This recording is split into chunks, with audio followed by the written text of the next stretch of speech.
이 시간 저희들이 요한복음 9장을 읽었습니다. 여러분, 요한복음 9장에서는 주제가 딱 하나밖에 없습니다. 여기에 나온 맹인, 나면서부터 맹인된 사람이 눈을 뜨게 되고요. 특히 실로암에 가서 씻고 오죠. 그래서 눈이 밝아지게 됩니다. 맹인이 눈 뜬 거에 대해서 유대인 공동체가 엄청난 그런 바람이 불기 시작합니다. 왜냐하면 그 맹인이 눈 뜬 날이 바로 안식일이었기 때문에 그렇습니다. 그래서 출교 문제가 나타나게 되고 그러나 여기에 눈 뜬 맹인은 사실 그대로 정직하게 그들 앞에 당당하게 서서 그렇게 증거했던 것을 보게 됩니다. 이 요한복음 9장에서는 바로 한 맹인이 눈 뜬 이야기로 처음부터 끝까지 기록이 됩니다. 그래서 마지막에 예수님께서 그 맹인을 만나고 또 세상을 향해서 이렇게 말합니다. 우리가 실제 육신적인 눈을 가지고 있지만은 우리로 영적 맹인임을 예수님께서 말씀을 합니다. 그래서 너희들이 본다고 하니 너희들의 죄가 있다라고 41절에서 그렇게 말씀합니다. 본다고 하니 너희 죄가 그대로 있느니라 하면서 실제적인 그런 영적 맹인들이 이 땅에 가득하다라는 것을 성경 우리에게 가르쳐 줍니다. 이 시간에 우리가 힘써 기도해야 될 것이 하나님 우리의 눈을 열어서 하나님께서 보여주신 것을 보게 하십시오. 우리의 영안을 열어서 하나님께서 하나님의 마음과 뜻을 우리로 알게 하시고 또 우리의 참 구주 되시고 우리의 스승이 되신 그러한 예수님을 따르는 참된 제자로서의 삶을 살게 하십시오. 이러한 기도를 가지고 우리가 기도하는 마음으로 이 말씀을 같이 나누기를 원합니다. 말씀을 잠깐 보겠습니다. 여러분 9장 2절에 보니까요. 예수님께서 길을 가시는데 날 때부터 맹인된 한 사람이 있는 거예요. 근데 그 중에 다른 사람도 아닌 제자들이 이렇게 예수님께 묻습니다. 랍비요, 이 사람이 맹인으로 난 것이 누구의 죄로 인함이니까? 자기이니까? 그의 부모이니까? 이렇게 묻는 거예요. 예수께서는 그렇게 말씀을 합니다. 이 사람이나 자기 부모의 죄로 인한 것이 아니라 그에게서 하나님이 하시는 일을 나타내고자 하심이라. 이 말씀을 하시는 거예요. 여러분 이것을 봐서 그때 당시에 어떤 그런 사고, 체계, 어떤 인식이 있었냐라는 것을 우리가 깨닫게 됩니다. 무슨 얘기냐면요. 그때 당시에 이런 속담이 있었어요. 죄 없이는 고통이 없다. 죄 없이는 고통이 없다라는 그런 속담이 만연해 있었고 또 이걸 가지고 많은 바리새인들, 서기관들이 그렇게 가르쳤어요. 그렇기 때문에 어떤 사람이 삶을 살면서 고통을 느낄 때에는 죄 때문이다라고 말하는 거예요. 예를 들어서 남에서부터 맹인으로 태어나게 됐어요. 그러면 맹인으로 산다는 것이 너무나 힘들죠. 아름다운 사람들의 사람들과 자연들의 모습을 보지 못하잖아요. 꽃도 보지 못하고요. 사랑하는 자녀들 얼굴도 보지 못하잖아요. 그러니까 맹인으로 태어나면 여러 가지 불편하고 고통이 있잖아요. 그러면은 그때 당시에 어떤 사고가 만연해 있었냐면 바로 그거예요. 이렇게 삶의 고통을 느끼는 것은 죄 때문이다. 이렇게 생각을 한 거예요. 그래서 맹인으로 태어난 이 사람은 삶에 있어서 고통을 느끼기 때문에 틀림없이 죄 때문인데 이것은 자신의 죄 아니면은 부모의 죄 때문에 그렇게 되었다라고 그때 당시는 그렇게 인식을 하고 또 가르치고 그랬다라는 거예요. 그래서 제자들도 역시 예수님께 이렇게 묻는 거예요. 이 사람이 나면서부터 맹인으로 태어났는데 이 사람은 거지예요. 그래서요. 그리고 길거리에서 이렇게 구걸하는 거지였음을 보게 됩니다. 그런데 이 죄가 자기의 죄입니까? 아니면 부모의 죄입니까? 이렇게 묻고 있는 거예요. 그러니까 제자들도 당연히 이 사람이 지금 맹인으로 태어난 것은 뭔가 죄의 결과라고 지금 말하고 있는 것입니다. 그런데 예수님은 달라요. 그가 지금 맹인으로 태어난 것은 죄 때문이 아니다라고 말하고 있는 것입니다. 이 사람이나 그 부모의 죄로 인한 것이 아니라 이것은 하나님의 그런 역사를 위해서 그렇다라고 말합니다. 그에게서 하나님이 하시는 일을 나타내고자 그가 지금 이렇게 맹인으로 태어났다라고 말하고 있는 것입니다. 모든 고통스러운 현상은 하나님의 진노를 초래하는 그런 죄 때문이라는 생각을 예수님께서는 바꾸고 있는 것입니다. 타락하고 죄 많은 세상에서 사람이 앓게 만드는 고통스럽고 나쁜 일들은 물론 종종 분명한 이유가 없이 일어나는 것을 우리는 너무나 잘 압니다. 그런데 그것을 우리가 정죄하고 우리의 생각으로 판단해서는 안 된다라는 것을 예수님께서는 가르쳐 줍니다. 분명한 이유도 없이 그렇게 자주 일어납니다. 우리 주변에서는요. 단순히 우리가 이것을 죄 때문이다라고 보지 말아야 될 것을 예수님은 가르쳐 줍니다. 예수님께서는 지금 이 사람은 하나님이 하시는 일을 나타내고자 지금 이렇게 태어났다라고 말합니다.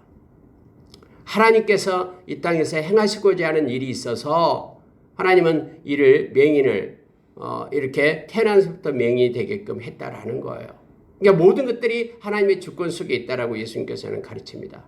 물론 이전에 여러분 38년 된 병자를 향해서 예수님께서 병이 이제는 더 중해지지 않도록 다시는 죄를 짓지 말라라고 얘기했잖아요.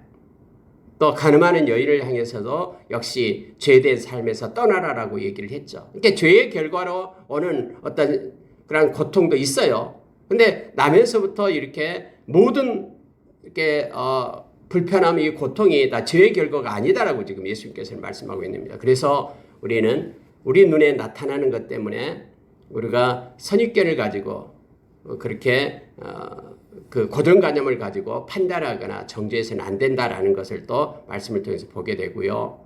그도 하나님을 위하여 그도 하나님께서 이 땅에 존재 이유를 가지고 태어났다라는 것을 예수님은 말씀하고 있는 거예요. 하나님께서 그를 통해서 하시고자 하는 일이 있어서 그를 이 땅에 보내셨다고 지금 예수님은 말씀하고 있는 것입니다. 우리가 생명이 이 땅에 붙어 있으면 주님이 아직까지 우리를 부르지 않으면 우리를 통해서 우리 하나님께서는 이 땅에 하시고자 하는 일이 있는 거예요. 오늘 여러분 온통 이 요한복음 9장에서는요. 이 맹인에 대한 일로 가득 메꿔져 있습니다. 그만큼 중요한 일을 하나님은 이 맹인을 통해서 하고 계신다라는 것을 보게 됩니다. 모든 이들, 이 땅에 존재하는 모든 이들은 하나님의 의도하심과 하나님의 뜻이 있다라는 것을 우리가 기억해야 됩니다. 그래서 늘 우리는 하나님 앞에 엎드려서 우리가 하나님 앞에 기도하며 나가야 됩니다. 우리 앞에 주어지는 여러 가지 상황과 일들도 하나님은 그것을 통해서 하시고자 하는 일이 있습니다. 우리가 고린도전서 10장 13절의 말씀처럼 하나님의 허락 없이는 우리 앞에 나타난 것들이 없다라고 얘기했죠. 그것이 비록 고난이다 할지라도. 그래서 하나님께서 그런 고난이 올 때에 우리에게 피할 길을 준비하시고요. 넉넉히 이길 수 있는 힘을 주셔서 우리로 하여금 믿음의 성숙한 자로 우리를 세우기 위함이다라고 성경 가르쳐주고 있습니다. 예수님께서는 이렇게 말씀하십니다. 4절에 보니까요. 때가 아직 낮음에 나를 보내신 이의 일을 우리가 하여야 하리라. 밤이 오리니 그때는 아무도 일할 수 없느니라. 내가 세상에 있는 동안에는 세상의 빛이로라. 이렇게 말합니다. 밤과 낮을 예수님은 말씀합니다. 이때 낮은 세상의 빛이신 예수님이 이 땅에 머물면서 메시아 사역을 수행하고 있는 그 빛의 때를 얘기하고 있고요. 밤이다 그러면은 이제 예수님이 십자가에 못 박혀 죽으심으로 이 땅에서의 메시아 사역을 종료된 어둠의 때를 가리킵니다. 예수님도 이 낮이 있고 밤이 있다라고 얘기합니다. 우리 인생도 마찬가지입니다. 이 땅에 빛 가운데 생명 가운데 있을 때가 있고요. 또 이 땅에서 떠날 때가 있습니다. 그런데 우리가 낮 동안에 생명이 있는 동안에 우리가 힘써 해야 될 일이 있습니다. 예수님도 그렇게 말씀했죠. 나를 보내신 이의 일을 우리가 하여야 하리라. 이 땅에 보내신 하나님의 그 뜻을 가지고 이 땅에 온 그런 존재 이유대로 살 것을 우리에게 요청합니다. 그래서 우리가 늘 주님 앞에 있을 때에 하나님, 내가 이 땅에서 무엇을 해야 됩니까? 그리고 하나님 앞에 엎드려서 내가 이 땅의 존재 이유에 대해서 묻고 하나님의 뜻을 행하는 자로 우리가 늘 주님 앞에 나가야 됨을 알게 합니다. 예수님도 말씀했습니다. 지금은 낮이다. 그래서 우리는 나를 보내신 이의, 우리를 보내신 이의 뜻을 행해야 된다. 그러나 이 뜻을 이제 끝날 때가 온다. 밤이 온다라고 말합니다. 세상의 모든 사람은 다 유효기간이 있습니다. 그리고 그때가 되면 하나님이 부르십니다. 이 세상에 존재하는 기간 동안 반드시 하나님은 어떤 뜻과 의도가 있어서 우리를 존재케 한다라는 것을 기억하기를 원합니다. 바로 이 맹인도 이 땅에 온 것은, 태어난 것은 하나님이 그를 통해서 하시고자 하는 일이 있었기 때문이다라고 지금 예수님은 말씀하십니다. 예수님은 그 맹인을 부릅니다. 그리고 6절에 보니까요. 땅에 침을 뱉어 진흙을 이겨 그 눈에 바르고 이르시되 실로암 못에 가서 씻으라 하시니 그가 실로암으로 가게 됩니다. 그래서 씻고 옵니다. 밝은 눈으로 왔다라고 성경은 표현하고 있죠. 실로암으로 우리가 실로암에 가서 그가 씻습니다. 여러분 실로암은 엄청난 큰 그런 연못이었죠. 수백만 명이 그곳에서 씻고 정결케 되어서 성전으로 올라가는 정결의식을 행하는 그런 장소였기도 합니다. 그것에 가서 씻고 올라오는 거예요. 우리가 또 여기서 생각하게 될 때 아니 그냥 말로도 내 눈이 떠라라고 고쳐줄 수도 있잖아요. 근데 예수님께서는 모든 병자를 고칠 때 동일한 방법으로 고치지 않습니다. 각자에게 맞는 방법으로 예수님께서는 고쳐주시는 것입니다. 아니 예수님 왜 이렇게 불편하게 합니까? 그냥 말로만 눈을 떠 하면은 떠질 텐데 왜 그렇습니까? 거지 그 맹인이었던 바디메오처럼 그냥 내 믿음이 너를 구원했다 하면서 눈을 뜨게 하면 될 텐데 뜨고자 하느냐라고 묻고 예 그렇습니다. 그러면 뜨고자 하면 그렇게 뜨면 될 텐데 떠주면 될 텐데 아니 얘는 지금 진흙으로 눈에다 붙여가지고 그거 저 멀리 있는 실로암에까지 가서 더듬거리면서 가서 그것을 씻고 오게끔 그렇게 했거든요. 근데 여러분 예수님이 행하시는 모든 일은요 다 이유가 있고 뜻이 있습니다. 각자에게 가장 필요한 것들로 예수님께서는 그렇게 채우시고 또 그렇게 회복시키시고 또 성취하여 가심을 우리가 기억을 해야 됩니다. 지금 여기 나면서부터 맹인된 이 사람에게는 이 방법이 가장 적절한 것입니다. 그래서 예수님은 이 방법을 통해서 그를 눈을 뜨게 하신 것입니다. 여러분 금방 눈이 떠진 것이 아니라 이와 같이 이런 눈에 진흙을 바르고 실로암에까지 갔다 오고 거기서 씻고 실로암에서 깨끗게 되고 정결하게 된 그런 의식을 행하고 눈을 뜨고 돌아왔다라고 생각해 보세요. 여러분 이 맹인에게는 잊을 수 없는 그런 추억이 잊을 수 없는 그런 은혜가 그의 가운데는 나타나게 될 것입니다. 두고두고 그의 자손들에게 또 만나는 사람들에게 말할 겁니다.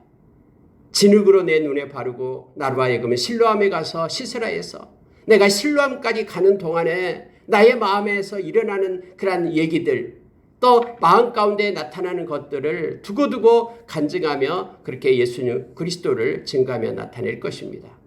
내가 정말로 의심 반 아니면은 믿음으로 거기까지 가서 정말로 눈에 진흙을 이렇게 실로암 물에 씻었더니 글쎄 내 눈이 밝아졌다라고 그래서 너무가 너무너무 기뻐서 나를 그렇게 진흙으로 내 눈을 발랐던 그 자리까지 내가 쫓아 올라왔다라고 얼마나 그때 올라오는 길이 너무나 신나서 춤추면서 정말로 하늘을 날 것처럼 세상을 처음 보는 그런 기쁨으로 올라오면서 그렇게 기쁨 가운데 하나님께 영광을 돌렸다라고 이러한 얘기들을 그가 마음 가운데 가지고 있으면서 만나는 사람마다 그렇게 외쳤을 것입니다.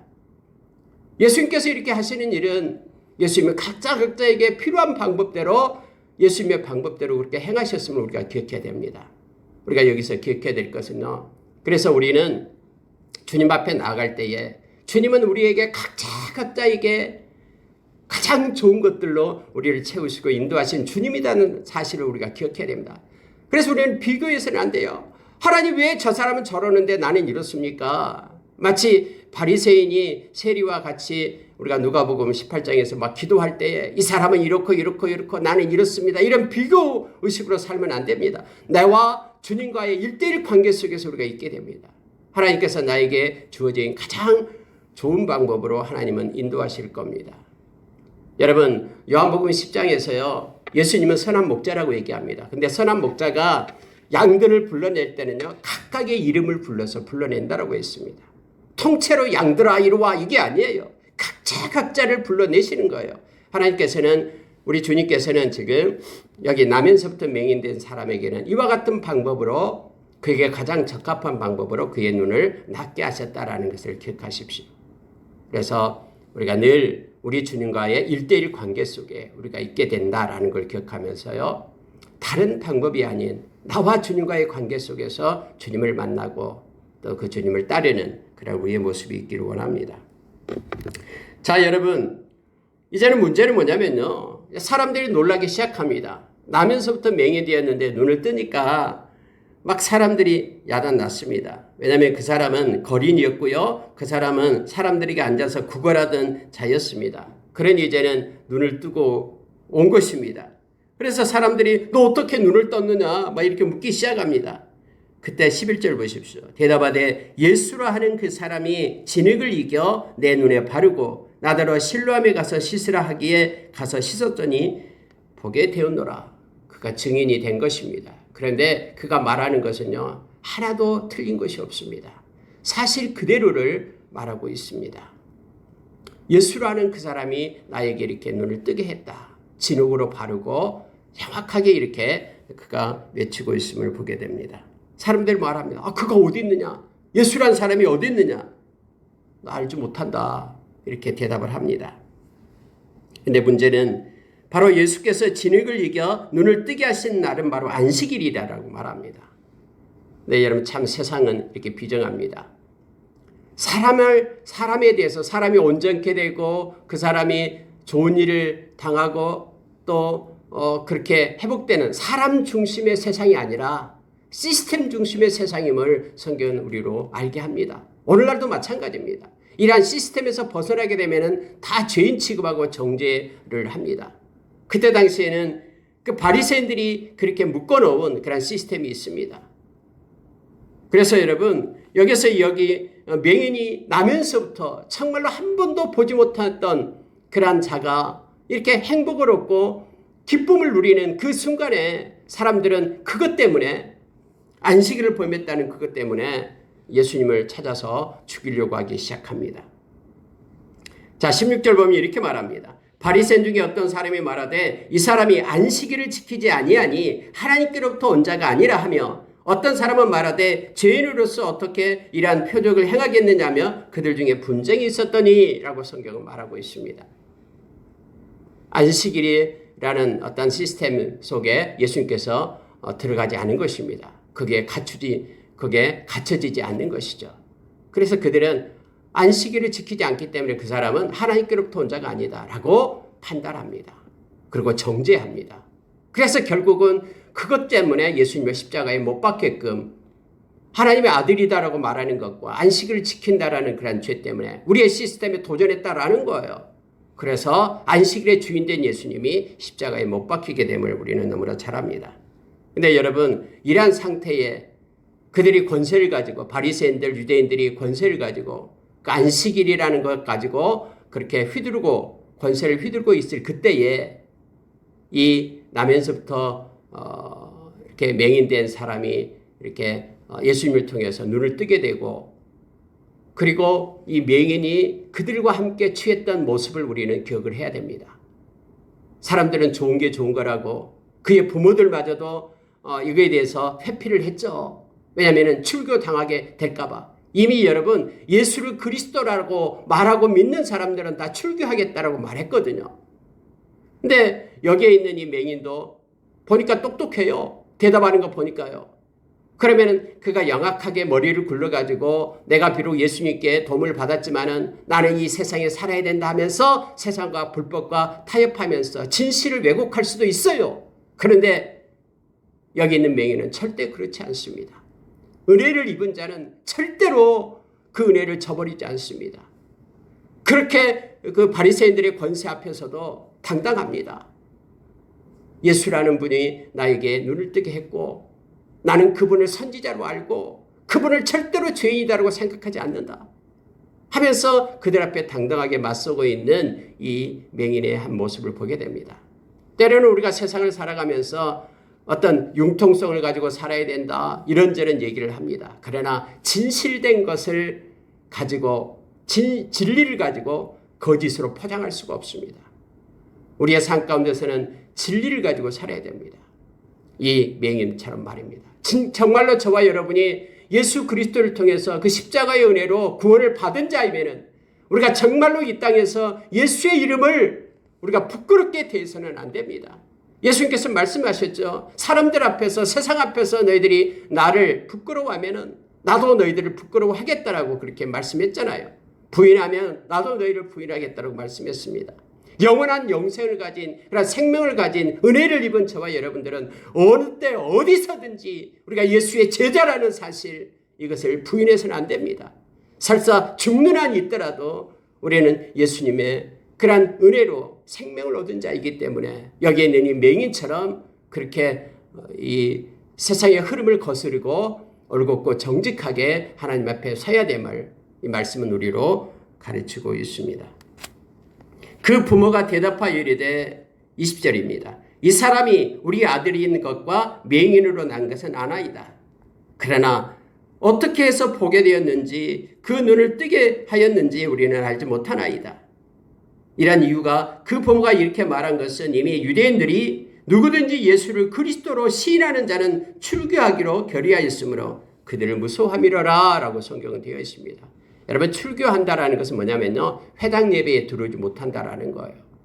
그때 당시 유대인들의 이 생활의 중심지가 어디냐면 이 회당이었습니다. 회당에 가서 또 예배를 드리고 말씀을 나누고 또 얘기를 하고 정치적인 얘기도 하고 이처럼 모든 것의 중심이 바로 이 회당이었거든요. 그런데 많은 사람들이 이 출교라는 것은 너무너무나 두려운 것이죠. 단절을 얘기하기 때문에. 회당으로부터 쫓아낸다라는 것이 바로 출교거든요. 사회적, 종교적, 정치적 모든 면에서 유대인의 생활의 중심이었습니다. 따라서 출교를 당한 자는 회당 예배와 어떤 모임에도 참석할 수가 없었고요. 뿐만 아니라 이웃과 사회로부터 고립된 그런 추방자의 모습으로 살아야 했기 때문에 너무나 두려운 것입니다. 사회로부터 벗어나기 때문에요. 그런데 여러분, 우리가 이 말씀 가운데 보면은 이 맹인은요, 추방을 당합니다. 그래서 35절을 보니까 예수께서 그들이 그 사람을 쫓아냈다는 말을 들으셨더니 그를 만나서 이르시되 네가 인자를 믿느냐라고 예수님께서 직접 찾아옵니다. 그 눈뜬 사람에게 그렇게 예수를 저주하라라고, 예수가 죄인이다라고 말하라라고 그렇게 했지만은 절대로 그는 이것을 거부하고요. 그분을 선지자라고 얘기합니다. 그래서 결국은 그런 추방을 당하게 되는 거예요. 근데 여러분, 놀라운 사실은요, 이 세상을 향하여 손 내밀지 않았던 그에게 우리 주님이 찾아오십니다. 언제나 그래요. 우리가 요한복음 15장에 보면은 저와 여러분은 세상에 속한 자가 아니기 때문에 세상이 너희를 미워할 것이다라고 말합니다. 그러나 너는 하나님께 속한 자라라고 우리에게 가르칩니다. 우리가 이 세상에서 이렇게 비난을 받고 쫓겨나게 될 때에 살아계신 주님은 다 알고 계셔요. 그리고 찾아오십니다. 이 추방당한 이 맹인을, 눈뜬 맹인을 우리 주님께서 찾아오셔서 이제는 네가 나를 믿느냐라고 말합니다. 그리고 영원한 생명을 주시는 것을 우리가 말씀을 통해서 보게 됩니다. 그래서 여러분, 세상의 권세 앞에 두려워하지 마십시오. 우리 주님께서는 우리를 붙잡고 인도하십니다. 진리를 언제나 붙잡아야 되고요. 말씀을 붙잡고 살아야 됩니다. 그러나 한 가지 중요한 것은요, 이 세상 살아갈 동안에 진리 아닌 것을 붙잡아서는 안 됩니다. 하나님의 말씀, 진리를 붙잡고 우리가 살아가야 됨을 성경은 우리로 하여금 가르쳐주고 있습니다. 그가 죄인인지 내가 알지 못하나 한 가지 아는 것은 내가 맹인으로 있다가 지금 보는 이것이니이다. 이게 바로 그가 외쳤던 내용입니다. 사람들은 그가 죄인이다, 예수는 죄인이다라고 바리새인들은 말하고 외치지만 너도 인정해라 라고 말하지만 이 맹인은 끝까지 인정하지 않습니다. 그가 죄인인지 나는 알지 못합니다. 그러나 내가 아는 것은 내가 맹인으로 있다가 지금 보는 것입니다. 예수라는 그분 때문에 나의 눈이 떠졌고, 죄인이 어떻게 나면서부터 맹인된 사람을 고칠 수 있습니까? 나는 그를 선지자로 알고 있습니다라고 당당하게 외쳤던 이 분을 보게 됩니다. 그는 출교하고 또 사람으로부터 그렇게 배반을 당한다 할지라도 그런 상관이 없다라고 말합니다. 왜냐하면 그는 나에게 엄청난 은혜를 입혔고 한 번도 보지 못했던 이 아름다운 세상을 예수님을 통해서 보게 되었기 때문에 영원히 죽을 수밖에 없는 저와 여러분을 예수님께서는 십자가의 그 은혜로 당신의 생명으로 우리를 사셔서 영원한 하나님의 나라를 우리에게 유업으로 주신 분이 하나님의 자녀되게 하신 분이 바로 예수님이기 때문에 어떤 순간에도 우리는 예수님을 배반하고 떠나서는 안 됩니다. 이 맹인처럼 말입니다. 하나님이 죄인의 말을 듣지 아니하시고 경건하여 그의 뜻대로 행하는 자의 말을 들으시는 줄을 우리가 아나이다. 그는 당당합니다. 하나님은 경건하여 그의 뜻대로 행하는 자의 말을 들은 줄을 우리가 압니다. 라고 이 맹인이 그렇게 눈뜬 맹인이 그렇게 고백을 하는 거예요. 여러분 놀랍지 않습니까? 그의 마음 가운데 그 비록 맹인이었지만은 그래서 배우지 못했지만은 그의 마음 가운데 이런 신앙이 있는 거예요. 하나님 앞에 경건한 자, 하나님의 뜻을 행하는 자, 그에게 하나님께서는 보호하시고 지키신다라는 것을 지금 이 맹인은 알고 있었던 거예요. 그래서 하나님께서는 그를 지키실 겁니다. 하나님 앞에 그는 경건한 자입니다. 죄인이 아닙니다. 예수님을 향해서 그렇게 그가 지금 증언하고 있는 것입니다. 예수님에 대해서 증언하고 있는 것입니다. 세상을 향해서요. 창세 이후로 맹인으로 난 자의 눈을 뜨게 하였다함을 듣지 못하였습니다. 그래서 이 사람은 하나님으로부터 온 사람입니다. 너무너무나 담대하잖아요. 자기가 곧 이렇게 그들로부터 출교당하고 그들로부터 단절될 것을 알매도 불구하고 그는 자기 자신에게 주어진 하나님의 은혜를 배반하지 않습니다. 그리고 그는 이 신앙을 가지고 있었어요. 보니까요. 경건한 자라는 게 뭡니까? 하나님과 함께한 자죠. 그리고 하나님의 뜻을 행하는 자, 절대로 하나님을 외면하지 않습니다. 라는 사실을 알고 있기 때문에 이 맹인이요. 이렇게 고백을 하고 있는 것입니다. 34절 보시기 바랍니다. 그들이 대답하여 이르되 네가 온전히 죄 가운데 나서 우리를 가르치느냐 하고 이에 쫓아내어 보내니라 라고 되어 있죠. 여러분 그때 당시에 제자들도 그랬듯이요. 그때 당시에 이것이 일반화되어 있던 그러한 인식이죠.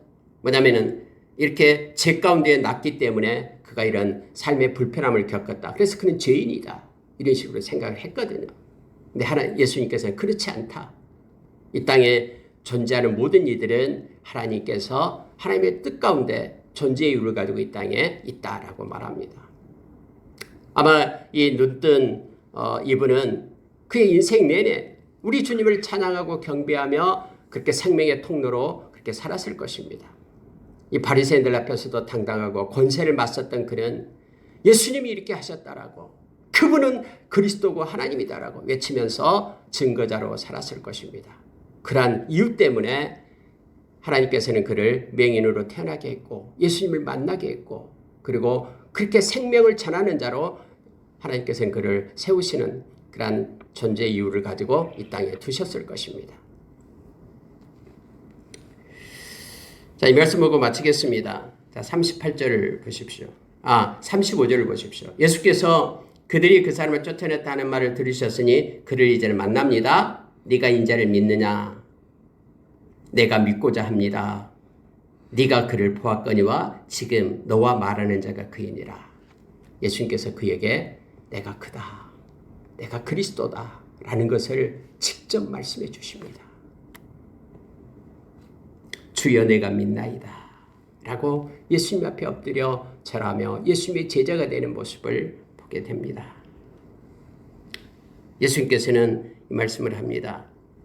39절 보십시오. 내가 심판하러 이 세상에 왔으니 보지 못하는 자들은 보게 하고 보는 자들은 맹인되게 하려 함이라. 역설적인 말씀을 하십니다.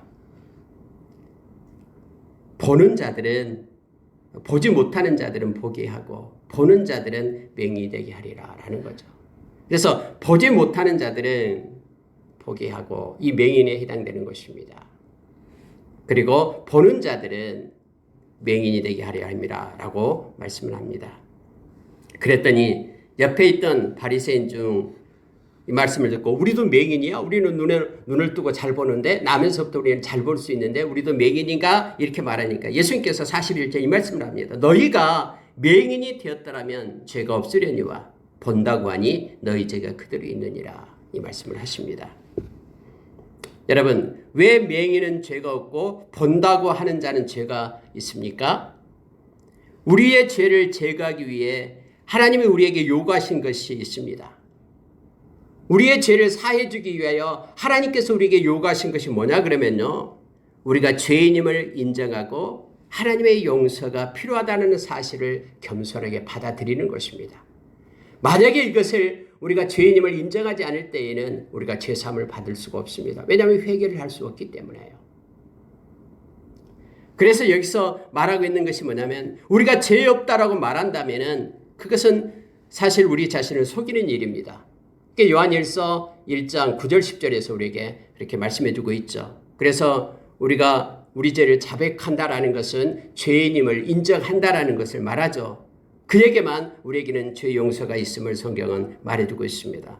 실상 자신들이 죄인임을 보지 못하는 자들은요, 자신이 죄인임을 보지 못하는 자들은 죄사함을 받을 수 없고 죄가 그대로 있는 거예요. 그래서 예수님은 너희들이 본다고 하니 너희 죄가 그대로 있느니라 라는 거예요.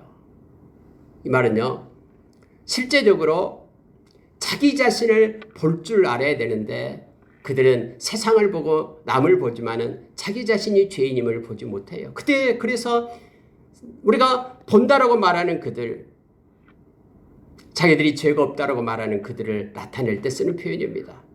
그들은 여전히 죄가 그대로 있다라고 말합니다. 그러나 자기 자신이 죄인임을 알게 될 때 깨닫는 그들, 저희가 맹인이었습니다.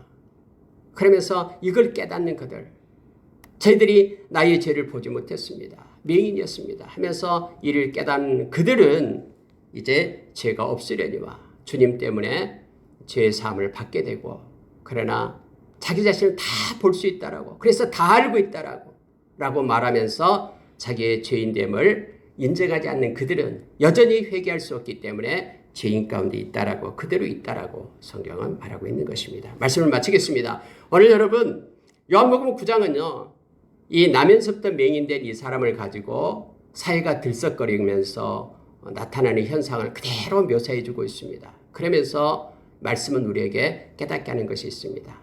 어떠한 가운데서도 우리가 진실되게 설 것을 요청합니다. 예수 그리스도의 제자로서 이 세상 살아갈 동안에 우리는 엄청나게 큰 그런 선물을 받은 자입니다. 하나님의 자녀가 되었고요, 영원한 천국을 갖는 사람, 또 영생을 받는 사람이 되었습니다. 우리가 부인하지 맙시다. 그리고 절대적으로 우리 주님을 따르고 의지하면서 어떤 어려움 중에서도 예수의 제자로 섭시다. 주님은 우리를 버리지 않습니다. 이 맹인을 찾아가서 주님께서는 그와 함께 하셨듯이 우리를 떠나지 않는다라고 주님은 약속했습니다. 히브리서 13장에서 우리에게 말씀해 준 것처럼요, 주님 우리를 떠나지 않고 버리지 않습니다. 이렇게 기도하겠습니다.